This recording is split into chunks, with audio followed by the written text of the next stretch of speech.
Yo dudes, this video was a nightmare to film, and it was filmed over 4 days in the outside of me trying to sort everything out and everything like that. And in the last video, basically I didn't know how I was going to deal with the situation with the holes in the floor of the van. So this is essentially just, I'm going to talk through what I did.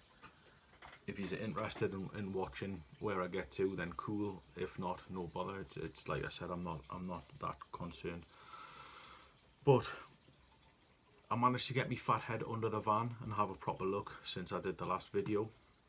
So there was a couple of holes I was concerned about that I thought went in above the petrol tank. When I managed to get my head under the van, I could see that actually they were above the exhaust tunnel, so a lot easier to access than I first thought. However, I can't get the van in the air enough to be able to remove the exhaust, remove the heat shield, and then fill from the bottom. So that leaves me with like 3/4 of the holes that I'm unable to access from below. Now, one of the rustiest holes from above, or one of the holes that were showing the worst signs from above, when I got underneath and had a look underneath from the back, it didn't look any different from the underneath to the other ones that had no issues at all. So I'm wondering if maybe they've washed the back of the van out a couple of times, or they've just put wet stuff in, because the two worst ones are in the centre. And so that would be kind of, if they've washed it out, the water stayed on the screw that was used and rusted out the screw, and that's then translated through into the top of the metal, is kind of what I'm thinking is happening. So I decided, basically based on the restricted access I had from underneath, just to go in from the top. I was going to get the van sealed, understeeled anyway, at a certain point, so that's still the case, and I'm just hoping by the time I get it done that it's not any worse than it is now, which is from the bottom it's not showing any signs of corrosion or rust at all. So that'll be sort of when I've got to the point where there's other stuff done on the van and I've got more flexibility and freedom with it. So for example, another car, so I can leave the van for a few days and I don't like need it all the time. But that's the decision I made. So just to fill from the top and then worry about the bottom at a later date. Now, when it came to filling from the top, I was looking for different options available, and I think the best option that I could come up with was something called Isopon Body Repair Kit, or Isopon Hole Filler. So basically it's filler with fiberglass inside, so it seals waterproof. So what I did basically was I sanded everything down, I filled it, I then used like normal body filler over the top to smooth it over, and then I painted it. Now the painting was with some Halfords paint. I used the paint code, went to Halfords, got it, and the reason why I decided to paint it was to see if I could make it match the existing colour, because I know that's really difficult to do, and that would then give me the answer as to whether I go to a body shop in the future for other things that I want to do to the van, or whether I attempt to do it myself in the garden.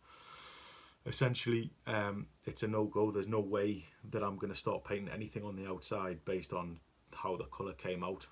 This section doesn't matter at all because it's getting covered over permanently. So all I needed was the rust removed, or the little bits of corrosion that were appearing removed, the holes filled, and then it painted over. So literally I could have chosen, like, I don't know, luminous yellow. It didn't matter what colour it was. The reason I chose the colour of the van is to see if I could get it to match up good enough to the outside, so I can do some painting to the outside things as well, which I can't, so that's going to a body shop for that. So yeah, the holes are filled now. The next step is the insulation and the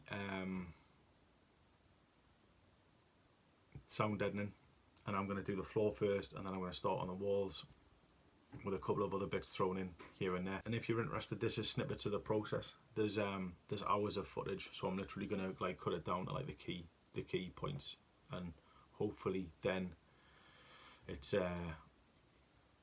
not such a long drawn out video that doesn't make any sense or explain anything at all, which is what it is currently. So enjoy.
Okay, and so everything's got rid of and protected. Like I said, the paint's nowhere near a paint match. I tried to sort of blend it in or whatever. Firstly, I'm not a painter, and secondly, I don't think there was any way with that colour, even though it's meant to be the same colour as my car, that it was ever gonna